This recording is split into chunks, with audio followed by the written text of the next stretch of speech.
24, Ray Lee Cockrell versus the State of Texas.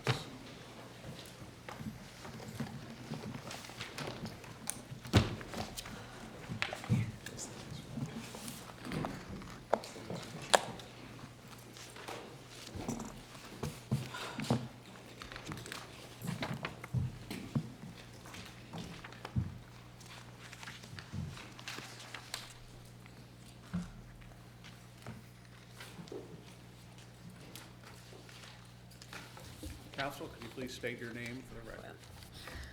Good morning. I'm State Prosecuting Attorney Stacey Soule.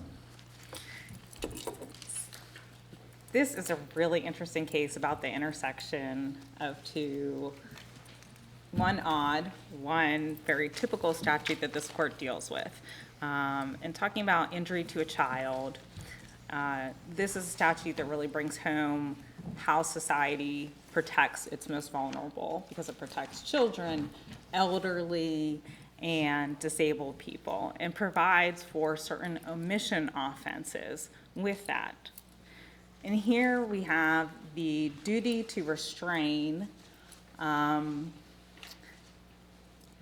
dangerous dog from the Texas Health and Safety Code. So all these combine to bring home the issue of, does Texas Health and Safety Code 822.04.2a, the duty that belongs to a dangerous dog owner, provide a basis for injury to a child by omission under 2204? And there's two ways that omissions under 2204 can happen. One is if there's a statutory duty, and the other is if there is care, custody, or control. Mechanically, for the importation of the duty coming from outside of the penal code, there's two ways mechanically that it can come in.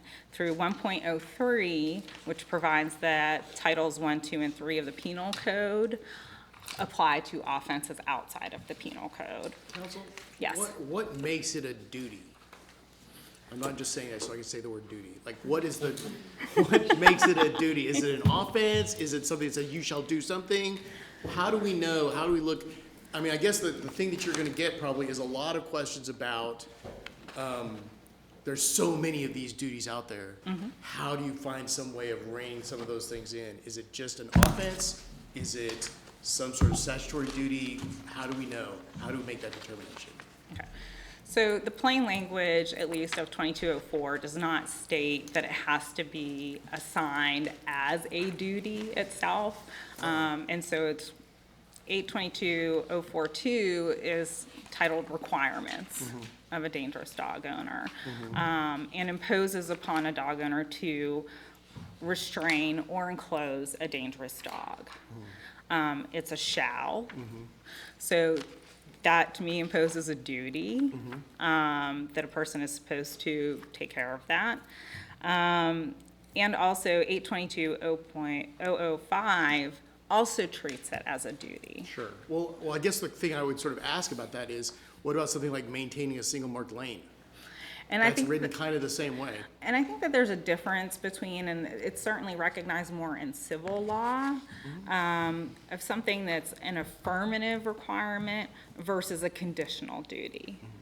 And in the civil sphere, the Supreme Court has looked at traffic offenses and described many of them as being conditional, like failure to yield, because it really depends on the circumstances at the time. Okay. And then the question is ultimately wrapped up into a jury question of, was this reasonable? And so I don't think a conditional duty like that can supply it for. So where's the text that says conditional duties are not the same as duties? I understand what you're saying. The other, sort of aspect of traffic offenses is that most of them are negligence. Yeah. And the legislature has, in 1989, it was an offense for omissions to be done negligently, and they removed that in 1989. So that, in and of itself is a limitation on that. So counsel, let me ask you, I'm going to assume that there's some sort of regulation, let's say, on storing dangerous chemicals or things like that. So I don't store my dangerous chemicals well, whatever, I spill a barrel and the gas escapes and some kid, you know, has a horrible asthma attack, has to go to the hospital, spends a week in ICU. Like, I mean, is there a limiting principle? Like, can I just scour? I mean, if I'm an enterprising prosecutor, do I get to scour every black book in my office that I don't ever read to find a duty and go, aha, I found a duty that they have violated and it caused these injuries? Like, what's the limiting principle? I have a great limiting principle for you. Okay. Okay.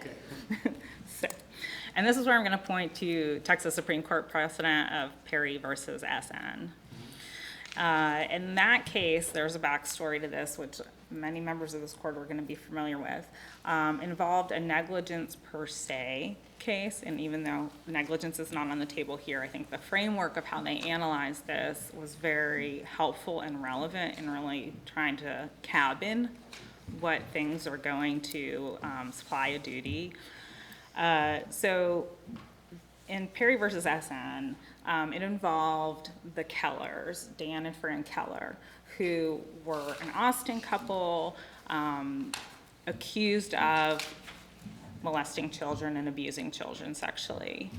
And I want to just make very clear that they have been exonerated in 2017, but this case arose out of those facts in which they had family friends over who supposedly witnessed the abuse, or had maybe heard secondhand that there was child sexual abuse going on. And so the parents of the children filed against, for tort liability for per se negligence against the three people for failure to report child abuse. Okay, so that's something that we are all familiar with, that duty, for sure. And so the court set out a test on, are we going to recognize this statutory duty, even though it's not a common law one? What parameters are we going to put in place for this? And it's really a two-part question of, does the victim belong to the class of individuals who are meant to be protected from this? And it's kind of like, is this a primary purpose of protecting individuals? And the court said at least all the children in the daycare fell within that class. So it wasn't even just the children that had supposedly been part of the lawsuit. The second question is the injury the type that the statute was intended to prevent? And looking at that, does it cause liability without fault? Does it capture too many collateral people into it? And one of the things in talking about whether it was so collateral was talking about a person having cause to believe that there's child abuse, that's really the triggering mechanism to report abuse. And having cause would certainly bring in probably way too many people, because it's not probable cause. It's too loose of a standard. And so the court did not impose a negligence per se in that case. And I think that this is certainly a standard that can be applied here, but I also think the standard very clearly is played out in 822.005, which makes it an offense already. The legislature has already made this causal connection for us in 822.005 for when there is the failure to comply with this duty and there's injury. And so here we're just notching it up one for this certain protected class of individuals. Judge, it looked like you had something to say. Yeah, well, I was just so going to didn't- say, like, tort law and everything is a lot more baggy than sort of statutory principles. And I mean, to some extent, you're looking at this text of the statute, and on the one hand, I see exactly what you're saying when you're talking about when it comes to dangerous dog duty, but it does seem like that opens the door to things like rules of the road, lead pencils or something, designed to protect children, no lead in your pencil. Again, I don't think rules of the road would necessarily satisfy the test, and for the same reasons that have been pointed out. Well, it wouldn't satisfy the negligence per se test, but that's my point, is that the negligence per se test wouldn't be part of the text. That's not referenced in the text, is it? I mean, we don't have this negligence per se limitation based on the statutes we're looking Well, at. that's like part of their body of law. Okay. Okay, that is not statutorily, this test is not I got it. Okay. statutorily based. And so we come up with tests all the time to determine where we draw in the lines. And so I don't see any difference here. I want to be true to what Chief Justice Blacklock talked about at the State of the Judiciary address about taking the legislature at its word, and it says statutory duty. It does not say a familial duty, which is what the court. Right. But I absolutely see your concern of we don't want to sweep everything in. And I think that this is certainly a limiting principle. I think in this case, in particular, looking at 822-005, having the legislature having already made that connection for us. But why wouldn't we say, if we're gonna draw a line, that they made that connection and said, just use that statute? There's not an Only third degree. but there's not an impera materia claim here, number one. Okay. Number two, it also allows for prosecution under a different offense. So yes, Okay, they okay. could have used that statute, but we do have a protected class of persons to the point where the mental state for injury to a child, you don't have to prove that the person knew the child's age. And so it dispenses with that. And there's also, just by the mere fact that it's the offense, you have the mental state that limits it as well. It still has to meet the elements for injury to a child. Can I Yes. ask you a question? I'm just trying to get my brain around this. On 2204 subsection B, you've got two options here, 1 and 2. Number 2 says on the omission, the actor has assumed care, custody, or control of a child, elderly individual, or disabled individual. The injury must occur to that specific child, elderly individual, or disabled individual that the actor has assumed care, custody, or control of, right? Yes. Okay, so now let's go up one. The actor has a legal or statutory duty to act. Why would we not also say the actor has a legal or statutory duty to act with respect to the child, elderly individual, or disabled individual who was injured? Here, you seem to be implying that actor has a legal or statutory duty to act with respect to the entirety of all children in the world, or with respect to the entirety of a public duty to all people. Why do we restrict it under number 2 to just the child, elderly individual, or disabled individual that the actor assumed care, custody, and control over, but you want to expand number 1 to say the actor has a legal or statutory duty to anyone, and therefore we impose liability for this damage to anyone? Number 1, I don't think it's in the plain language to attach it to a particular individual for that portion of the statute.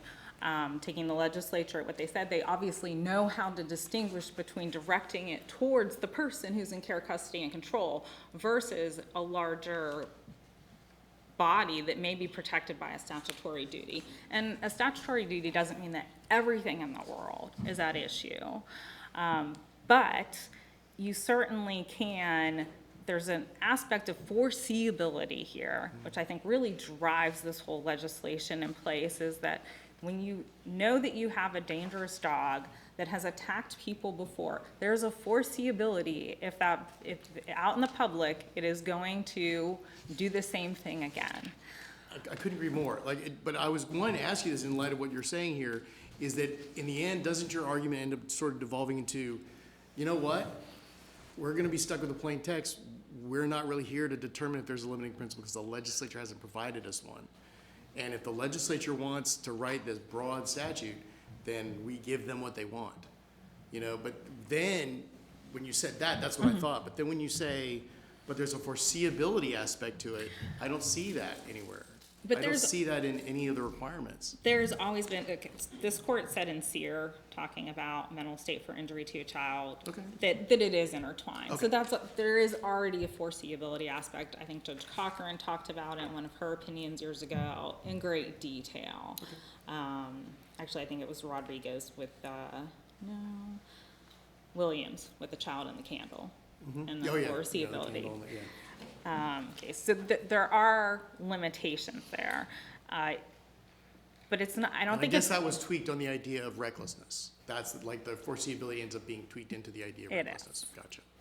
And the mental state here isn't at issue, but as I presented in my brief and as the dissent pointed out below, there may be an issue. So I just want to say that that's not on the table now, but that may be something that for remand, depending on where this court falls on that. Well, I'm curious about the duty, because that is on the table here, right? Yes, it is. And I'm wondering whether, or can you maybe address how the designation of dangerous dog, and, you know, whether that has, I can't remember if it has any notification requirements or whatever, but, how does that intersect with our determination of the existence of a duty? Okay. It can happen through notification. Here, it was based on the prior acts that the defendant was aware of, having previously attacked people and caused injury. And so once a person has that knowledge, that is when the duty sets in place. So there's no external proceeding required to acquire the designation of No. dangerousness? No. It's, the onus is put on the animal owner who has the dangerous animal. Counsel, help me understand this. Yes. Under 2204, if you take an overt act, if you act and cause injury to a child, elderly individual, or disabled individual, you are liable, right? Mm-hmm. My understanding when they included the omission part was if you have a duty to a child, elderly individual, or disabled individual, or a specifically defined group of same, and you fail to act, you could be held liable for the omission. But as I understand the addition here on subsection B, it was specifically designed to say you could be liable for injury to a child by omission if you have a duty to protect, to care for, to feed, to shelter, to nurture, to protect a specific elderly individual, child, or defined group of same. But you would not be held liable for omission to the totality of all children or the totality of all individuals. And that seems to me exactly what this is designed to do.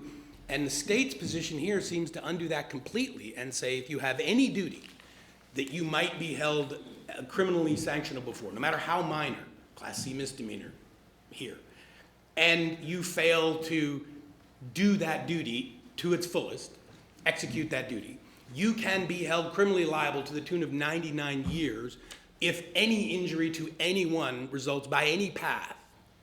As to, you come back and say, well, we'll protect it a little bit with foreseeability, but it seems to me, and that's why I'm asking you to clarify, it seems to me the state is stretching this deliberately 180 degrees to what it was designed to do. I acknowledge affirmative action, injury to a child or elderly individual, liability, criminal. But here, the omission part, criminal liability for omitting to discharge a duty, seems specifically by the legislature to be intended to limit that duty to a child or group of children, a elderly individual or group of individual, who the actor, or in this case, the person who omitted to act, has a either statutorily defined duty under the family code or has assumed responsibility as a caregiver, nurse, teacher. Clarify that for me. So in 1989, as far as where the care, custody, and control aspect came into play, there were several cases in Texas where it was a son not caring for a mother, a babysitter not caring for a child at the time. And so then developed this duty of care, custody, and control, because it's something that's within that person's control. This is analogous. These dogs are within the control of the owner. The owner has a care, But the custody. child is not within the control of the owner of the dogs. The owner of the dogs is not the babysitter of the child or the caregiver of the child or the teacher of the child. The owner of the dogs didn't even know the child was in the woods.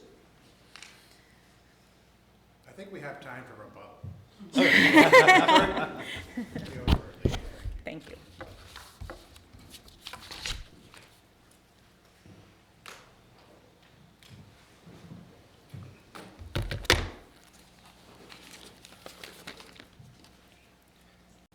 May it please the court. Counsel, my name is Troy Hornsby. I am a private attorney appointed to represent Mr. Cockrell in this case from Bowie County. It came out of Texarkana through Bowie County and the 6th Court of Appeals. I did not represent him at trial. I did not represent him on appeal, so I apologize. I'm getting to the game a little late. This presents a very interesting question, and the question is, what duties legally work to support injury by omission to a child? That's a very interesting question. And when the court granted review on that, I don't question that because I think it's an incredibly interesting question. Counsel, before you get to that, Sir? let me ask you some questions about where we are before we get to that. Yes, sir. Okay, so, and I'm looking at the state's, the prosecuting attorney's bench exhibits. And they start out with injury to a child statute. But then, a couple of pages over, there's the attack by dog statute. The attack by dog statute, if they charge under this, then this offense would be third-degree felony, correct? Is that the way you'd say it at the most, if they're just looking at attack by dog statute? No, I don't think it's an offense. I don't think it's a criminal offense. 822.024 is not a criminal offense. In and of itself, you can look to other provisions to make it a criminal offense. Yeah, yeah. 4-2. Okay, thank you. So having said, we're here to address this most interesting issue. What would I like you to do? I'd like you to sidestep that issue. I'd like you to firmly, quickly, and I'm giving you that out. Let's take a look. What's that out? 822.042 is not a duty. It is not discrete. It is not specific. It is not clear. It is not a duty. Well, why not? Why would I say that? It's an alternative or conditional duty. Clearly. Look at Section A. Section A tells you what you do if you got a dangerous dog. Well, you got to register that dangerous dog. You got to get some insurance. You got to restrain that dog within 30 days. Or deliver the dog to animal control. You have an alternative duty. You can pick which one you do. Now, if you have not alleged that I failed to deliver the dog within 30 days to animal control, how can you say I violated the first section of duties? It's a conditional or alternative duty. And an alternative or conditional duty cannot be the basis of an injury by omission to a child. Why? Because it's not imposed under the law. It is not imposed. There is no duty that says you must do these. Because you can do either. It's a fork in the road. When you come to that fork, you can take A or you can take B. But what if you don't do either one?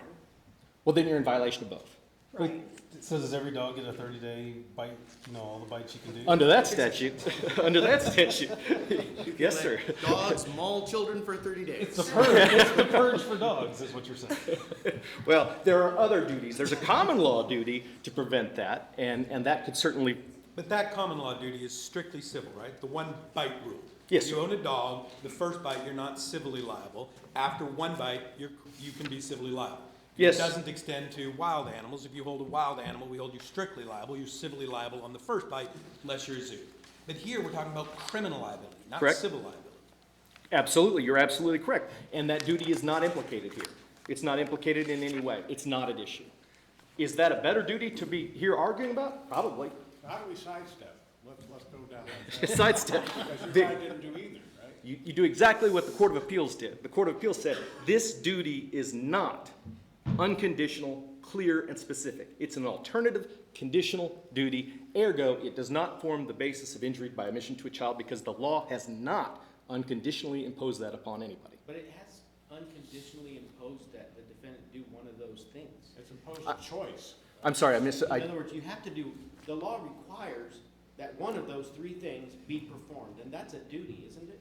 Absolutely. Okay. Yes, but you've taken a statute which has duty A, duty B, duty C, and we're saying we're going to get you under A, here, under A, no, under A1, no, A2, we're going to get you under A2. One micro condition, one small duty under multiple duties, which by the way is alternative, because you don't have to do A, you can do B. If you fail to do all of those things, any of those things, then haven't you failed to comply with that duty? And after all, what are these three choices designed to prevent? Injury to a child. I'm sorry, injury. What is the sanction for violating? Assume a dog owner gets notice he has a dangerous dog. Yes. Assume he does not elect to perform one of these four remedies under 820428. What's the sanction? None. Because he might have also surrendered the dog. Bingo. Okay, assuming he doesn't do any of But them, he didn't. what's the sanction? Well, we don't know that. That was not alleged, that was not proved, and that was not in the jury charge. That's the whole point. That was never at issue in this thing. But if, assuming he doesn't elect to do any of those, what's the sanction? Under that statute. Under this, 8220428. Nothing under that. It's a procedural way to grab the dog, to destroy the dog, to. And 822.042A is the source of the duty effectively being alleged here, right? Yes, sir. Okay, so if a duty that has no sanction, either civil or criminal, can form the basis of an omission for an injury to a child, where's the limit? What duty can't form the basis of an omission for injury to a child? Gotcha. Now I understand your question. We're switching gears a little. I got you. Okay, what can we do? Well, we can look at what the legislature said, and the legislature said basically any duty. That's what the state has argued repeatedly. I agree with the state. They're right. That's ridiculously It doesn't have to be a duty that broad. has a potential criminal sanction. I'm sorry? Doesn't have to be a duty that has a potential criminal sanction. That's what the Under statute the says. state's theory, any duty imposed by a statute is sufficient. That's the way that statute could be read, but that won't work. How do we know that won't work? Is our job to make it work, or is our job to just say what they said? Well, it's a good question. That's a good question. You're supposed to say what they said, but there's a caveat. Under the vagueness doctrine, you're supposed to interpret Okay. the statute in a way which makes it not vague. That's our limiting factor. So we got two limiting factors here. We're going to look at. This is all we have to look at. Has the vagueness constitutional challenge been raised here? I have a non-vague way to read this statute. Has We an, have to make a The choice. vagueness constitutional challenge, is that in front of us? yes, sir. I have raised that, absolutely. And I filed that form, absolutely. And I think it's strongly presented. You have two guiding rules here. You have what the legislature told you, and we have the vagueness statute. Those are our guidelines. So let's take a look at those and let's make this work. How do we make that work? Okay, I'll tell you how to make it work. The way to make it work is not Perry versus S&M. That's a civil statute. We got to look at multiple factors to determine whether or not the duty can be imposed, right? Well, that's incredibly messy. That's the opposite of the vagueness challenge, right? The vagueness challenge is, hey, let's look at the statute, so let's look at what it says, and let's determine what. Let me stop, let me stop right there. So, I mean, it sounds like what you want is to get in your magic time machine and go back to the trial court and then file a pretrial writ to say that this is unconstitutionally vague. So what do you say to that? I can't do that. Well, I know you can't. But I mean, it feels like that's what you want to do. Fair enough. You're Okay. right. So what's my argument? My argument is I came to you and I said, hey, I've been appointed and I just got thrown in the middle of this deal here at this court. I wasn't involved at the trial. I was not involved at the Court of Appeals. And now I stand before you and I say, hey, this is vagueness. And you say, it's too late. Is it? The state raised the argument. Here's the way we need to interpret this statute, right? You didn't even grant their petition. You granted your own petition. Let's say, let's take a look at this thing. Let's figure out how do we interpret this to make it work? Well, if you're going to interpret it to make it work, you've got to interpret it in a way to avoid vagueness. It doesn't have to be a challenge from the trial court level. That's still your duty. That's what you have to do now regardless, right? I'm trying to help you. I'm trying to say, I got your way out. Here's your way out, okay? Why do we need a way out? Well, it's got to be addressed. I think the way out. I agree. I think Why the way is out. it, well, that's, no, to build on that point, why is the answer to be like, yeah, this statute's kind of broad, legislature, maybe you should do something about it? Well- Why isn't that our way out? Well, it can be, but again, you've got a duty to interpret the statute in a way that avoids Can you vagueness. give me an example of a duty that's not conditional that you could say would satisfy that? I'm sorry, say that again. A duty. A statute that creates a duty that's not conditional. You're sort of looking at this as, you're saying that the requirement is the owner of a dangerous dog. That duty is not the kind of duty that should apply in the circumstance because it's conditional. Can you give me an example of a statute that creates a duty that's not like that, that would be outside the penal code, that could be brought in this circumstance? Well, I think the example was chemicals. You don't contain chemicals in a way and some child is injured. I don't know a specific statute, but Okay. something that was unconditional, specific, said, hey, you can't have chemicals, you've got to keep them contained, and something very specific, that'd be fine, that would meet the. Signage. What if the statute says, contain the chemicals, restrain the chemicals, or turn them in? Right. Well, okay, you're right, there's problems with all of it, I agree with you. Yeah. I agree with you. I think your answer lies in your beginning, and here's what I mean. This court addressed this issue in, oh gosh, I can't think of the name of this case. Neither could I. Billingsley, 1989. Court interpreted this, and what did the court say? The court looked at a very similar wording on the statute and said the omission must be criminally based. That is, it must be a criminal offense or criminal liability imposed for the omission. And it's undisputed here that that's not the case with this dude. Oh, no, I'm not. I'm going back to the interpretation of where they got. Yes, I'm sorry. So, what did this court do? It said that's the interpretation. That's what we're saying the interpretation is. Why? That was not exactly in the wording at that time either, was it? So why? Why did y'all use that language? Because it met the vagueness standard. That's why. How do we know? How do we know? Okay, we all know what vagueness is, right? We say, all right, you can't have a statute where you're referencing stuff to come in all over and you can't figure out what the heck the statute says, right? That's vagueness. You can do it by reference to maybe a single statute or that sort of thing, but beyond that, it starts to become troublesome. What's the broadest thing that we can think of where vagueness is not challenged, where it's not a problem, where it's met constitutional muster? The felony murder rule. Felony murder rule has met U.S. constitutional review with regard to a vagueness challenge. So you're taking a felony murder and you're saying, well, you can reference felonies and bring them in. So what do we know? That's our blue sky. That's our safe zone. That's our protected area. We can do that without challenge. And that's what this court did in Billingsley. Well, you're saying, I'm interested that you're saying the thing about felony murder because this argument that the state is making seems analogous to what we decided was okay in Lomax, which is a felony DWI that results in a death because of felony murder can be brought as a felony murder, even though there's a specific voluntary or intoxication manslaughter that has a much more limited penalty. Why is it that we can't do the same thing here? Why isn't this the same, this appropriate in this circumstance? Well, I'm sorry, I'm not exactly So following. like basically in the felony murder case, the felony murder with the felony DWI, you've committed a felony DWI, and you also caused a death, and if you allege it as felony murder, then you now have a full murder charge, and it goes beyond the limitation of the punishment that you would have for intoxication manslaughter, which is driving drunk, and you commit a murder, or you kill someone. Well, this seems very analogous to that in that there's a specific statute with regard to maintaining a dangerous dog. Yeah. Right?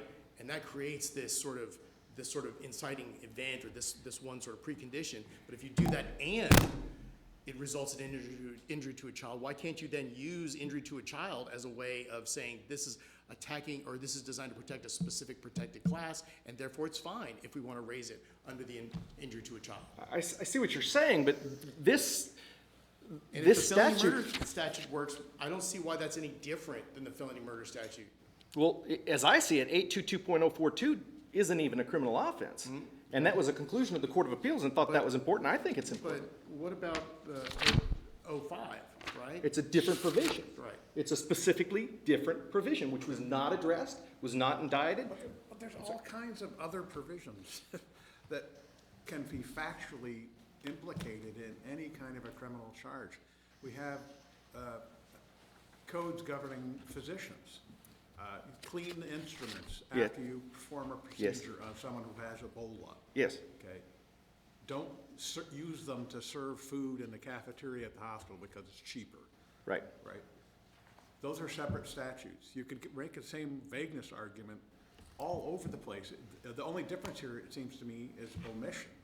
And what's special about the omission when the statute, the penal code itself, invites you to go look at other sources of duty? Well, if you're asking me, did they allow that? Are they authorizing that the I don't statute? think there's a question, right? I mean, the penal code says, on its face, other sources of statutory duty. Yes, I agree with you.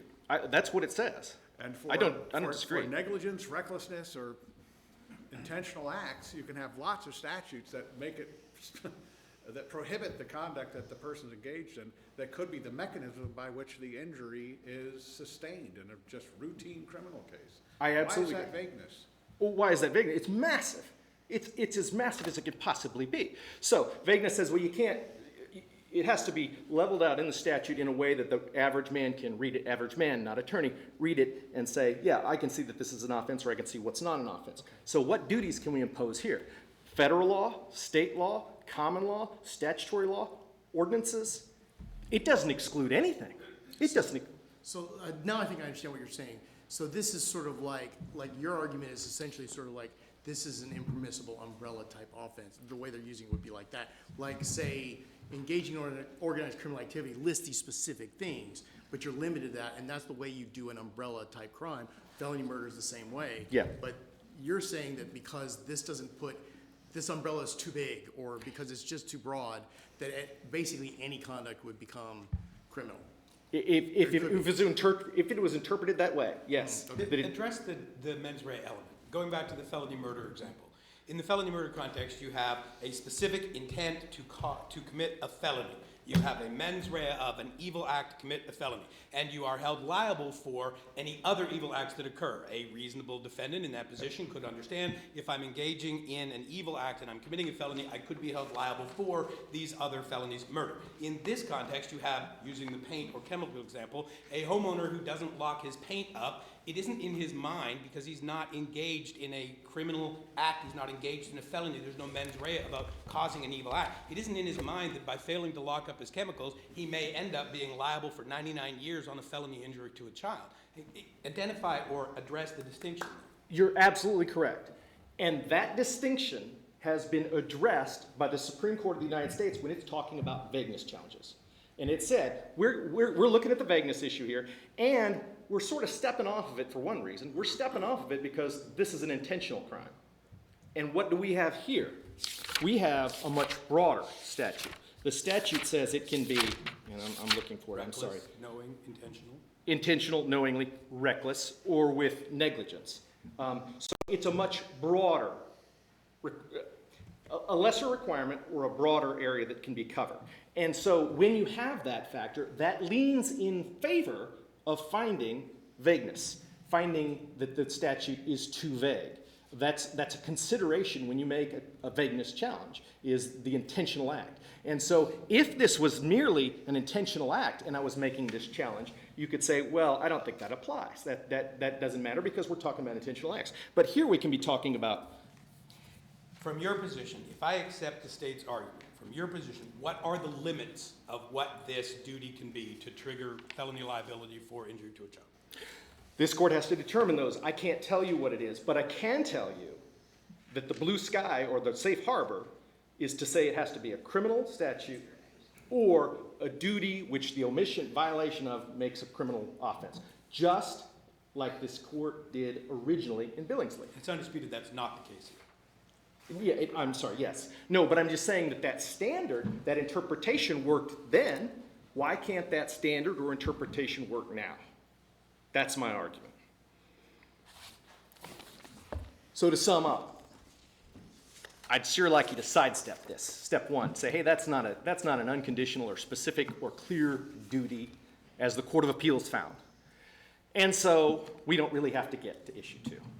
But if you disagree and say, no, we've got to get to item 2, well, then this court has to interpret it. And that's a tall order. And I'm sorry, I can't provide you any guidelines because I think you have 2 guidelines and only 2 guidelines. You got the statute and you got vagueness. And there's a whole lot of air in between. The only thing I can offer you is your prior solution. And your prior solution, Billingsley, was to say it had to be a criminal offense. And a criminal offense could form the basis of the omission. But that's it. I appreciate the court's time. Thank you very much, Gerard.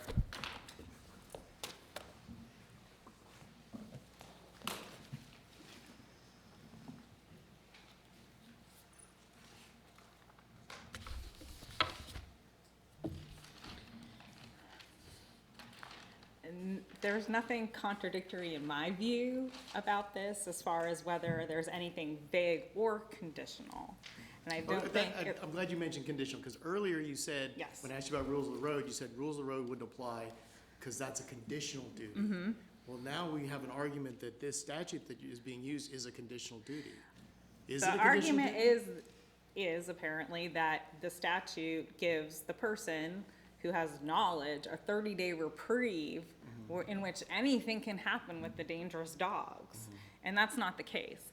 As Judge Erie inquired about earlier, that duty is effective upon learning that you do have a dangerous dog, that you learn that the dog has attacked somebody else. So that duty to restrain and enclose is immediate from that point on. Whether you turn the dog over doesn't matter. Then you don't have to restrain them anymore if you turn them over, but that does not in any way undermine or negate the duty. Okay. Counsel, what would you say if I went on a rant and said that this statute is liable? Is it just another example, like this prosecution, and I mean, I know nothing about this prosecution, but let's just say somebody were to say, this prosecution is just another example of the over-criminalization of the American criminal justice system, and we're taking misdemeanors and turning them into felonies, and we're reaching every code, we're going into the water section of the Texas laws to say that you didn't build a dam on your property and the water came out and some kid drowned. Like, I mean, what's the limiting principle? I asked you this the first time, but like, I'm looking for a limiting principle here. Give me one. So, back to the test of, is this what the statute is designed to protect? Is this the kind of injury? Is this the kind of person? And And how I do think I the know that? legislature here has made it absolutely clear through 822-005 that this is exactly the kind of thing that it's meant to protect, and just carrying it over into injury to a child is just recognizing the fact that this child has a special status under our law. And as far as any policy argument that it's going too far and the state's trying to criminalize everything, I mean, that is something that is left to the people over there. Okay, but let's say you had some sort of weird ag code statute that said something about restraining water on your property, and all indications from the plain text, and if you wanted to look at hearings, this is about, soil erosion. But let's say a disabled kid, because the water wasn't restrained, drowned. I mean, are you saying at that point the state couldn't prosecute you under this section, even though? I don't think it would satisfy it. Okay. And I think that certainly in writing this opinion, this court doesn't do advisory opinions, so I don't think it's wise to explain the statute here by what it doesn't entail elsewhere. But I think it is enough here for the court to draw the line, as the legislature did, by pointing to 822-005 and pointing to that and saying the legislature has already made this connection for us, the causation, plus the fact that you still have to meet the requirements for injury to a child, which come with a mental state. There are limiting principles available here that would stop it from reaching too far until the next case comes up. Counsel, I know you're out of time. Excuse me. I want to ask one question. Same exact theoretical facts, this case. But the homeowner stacks some 2x4s against a tree next to the fence. 2x4s fall over onto the fence. Out go the dogs, injury. Under the state's interpretation here, if I read it literally, you still are able to prosecute this man and put him in prison for up to 99 years. Can you explain the Sure. stacking? Okay. Exactly the same fact scenario you have here. Because right here, what you have is an individual has dangerous dogs, a large quantity of them. He's on notice that they are dangerous. He has an inadequate fence, though they are fenced. The dogs escape. They cause injury to a child he did not know was in the woods, right? Okay, so exact same fact pattern, but the homeowner stacks some 2x4s against a tree close to the fence. So you have additional evidence of negligence on this homeowner. 2x4s fall over on the fence, out go the dogs, the same injury occurs. Now you're in a situation with additional evidence, in addition to all the evidence you have in this case. But if I read the state's interpretation of this literally, and I go with you, the state is free to prosecute this man and put him in prison for up to 99 years in that scenario. So you're defining this as additional negligence, which is not I'm giving you the available exact same for pattern you got here. omission, though. Right, the exact same pattern you got here. Exact same facts you got here. I'm confused, because I'm taking the statement that there's additional negligence on top of it. Everything you have here But plus more. you can't use negligence for an omission offense under injury to a child. You can use recklessness, that's what you're doing here. Thank you for a very fine All right, argument. appreciate it. We're well overread. Actually, I did have one more question. Like, so in one more this, question. in this situation, the stacking argument, would that be similar to, say, the candle in the window? Of with recklessness? foreseeability. Foreseeability, would that be that? I don't see how one has to do with the other. You're still on notice for the first part, and you didn't do adequate fencing. Thank you very much. I'm fine with that. I'm finished. Keep on. Break on through the other side? Do you need a break? No, I'm good. We're all good. Okay, thank you. That case is taken under submission.